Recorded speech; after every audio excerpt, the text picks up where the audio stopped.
So the Xbox Series X versus the PlayStation 5 Pro, which one should you buy? And let's compare both in terms of specs and the quality that you'll get from both consoles. Let's talk about it.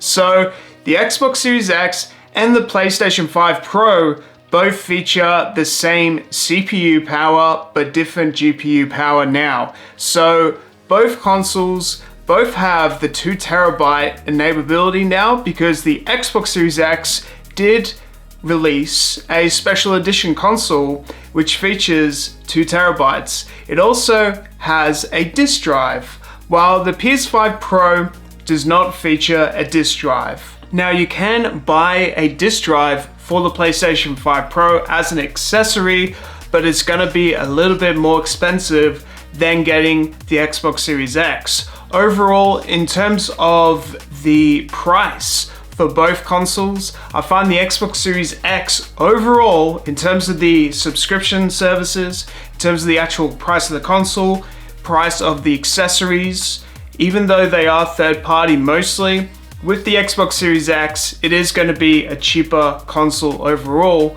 but the PlayStation 5 Pro does feature a lot of really good first party accessories, really good Pro accessories as well. Not only different colors that you could get for the DualSense controllers, different Pro accessories, but also different covers for all the consoles, and just features a lot of really great Pro level games, such as the AAA games that it's released as well. And not saying that the Xbox does not have great games on it, but because you get a lot of great cross-compatible games with both consoles, the PlayStation 5 is still really good because you still get to play the Red Dead Redemptions, the Assassin's Creed series, the Ubisoft series in general, all the FIFAs, for example, NBA, you get all the best cross-compatible games, even Hogwarts Legacy, all that sort of stuff, plus the really good AAA catalog. So that's something that I really like about the PlayStation, is stuff like the God of War Ragnarok series,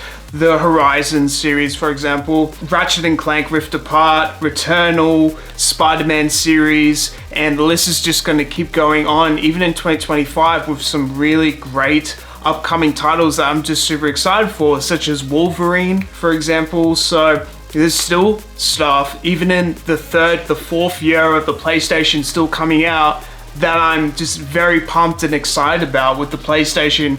With the Xbox, it's dipped for me even now with this year. Like, yes, the Forza series is absolutely fantastic. I do love some of the games like Ori, The Will and the Wisps, for example. That I really like about the Xbox is like that backwards compatible library. For example, the PlayStation definitely has stronger first party titles, even The Last of Us, I didn't even mention that.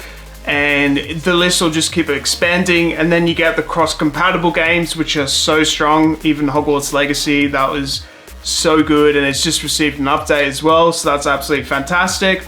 And not to even cover prices of subscriptions, and then you get on top with the PlayStation 5 Pro now, the Pro level boosted games, such as, The Last of Us, the Horizon's New Dawn, the God of War Ragnarok series, the Spider-Man 2, you get better ray tracing, you get the AI upscaling, which is just that extra icing on the cake, but you're spending a little bit more for that.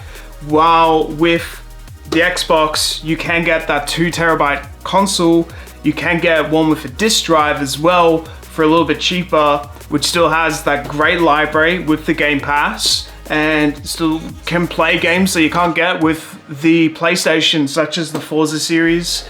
But you can get Gran Turismo with the PlayStation as well. So there's a lot to think about there as well. It depends what you're wanting overall. If you're going to do a driving simulation rig, I don't know, maybe Xbox Series X is probably the better option for the driving simulation rig. Forza Motorsport game that came out this year really blew me away with the graphics. Like, it was truly incredible, and I really like that game. Depends what you want to play, but I mean, you could buy both. I mean, I'm just putting that out there as well. Anyway, back to the tech specs. So both use a Zen 2 processor for the CPU, and it pretty much just delivers 8 cores of processing power between each different console.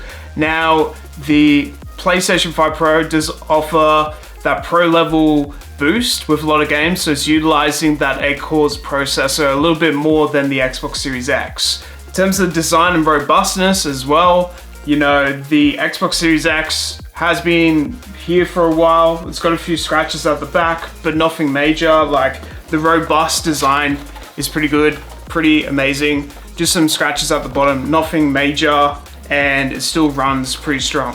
The PlayStation 5 Pro does have a really good design with it. It's slimmer than the original PlayStation 5. I've seen like these plates definitely can get scratched on the exterior as well, so you better watch out for that, especially for the price of the console. The mid part, obviously you can get the finger marks on it and stuff like that, but you can get covers for those type of things. It's a little bit taller than the PS5 Slim. Yes, the same outputs as the PS5 Slim as well, and it is a digital only console. In terms of the weight, the Xbox Series X definitely felt a little bit heavier than the PS5 Pro.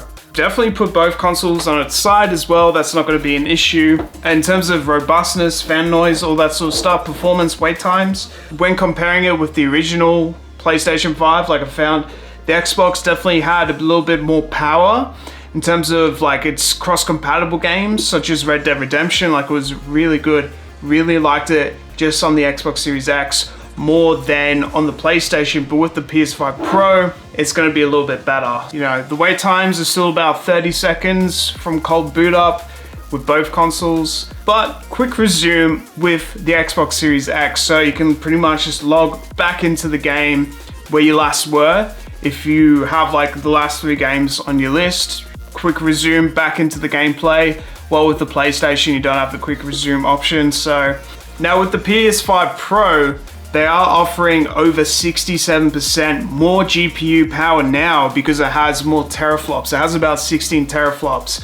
Xbox Series X has about 12 teraflops. So the PlayStation 5 Pro is definitely offering a more powerful GPU experience because of that AI upscaling and the general graphical boost of the ray tracing, for example, so you get better reflections in gameplay and better shadows, for example, just a better visual experience overall with the PS5 Pro. And mostly with the PS5 Pro, they're taking away the option of having performance and high fidelity mode, which was really a PlayStation only option in the first place, which was sacrificing, do you want 60 frames per second for 30 frames per second to get better visuals? So now they've taken that out and increased the GPU so they could actually put the best of both worlds together and have the PS5 Pro. So that is pretty awesome with the PS5 Pro, but with the Xbox Series X, it's still a great visual experience. You can still upscale to 8K. You'll probably just tell a difference now when you upscale to 8K because I don't know many people that have 8K TVs, but with the AI upscaling of the PS5 Pro, then you'll probably be able to start to tell a difference when you are really stretching out those pixels. So that's why they've gone with the PS5 Pro, and then maybe the next gen they'll then get into 8K native capabilities, because right now it's upscaling to 4K. Having the AI upscaling then upscales it to 4K for better resolutions. Hopefully the next gen does even more. Who knows with the next gen, like variable refresh rates. In terms of just the general game lineup, which I've already covered, I prefer the PlayStation lineup. Like, I've had a lot more fun with the PlayStation lineup, and then I can get those cross-compatible games, but it is more expensive, and even more expensive because of the digital only edition really with the PS5 Pro.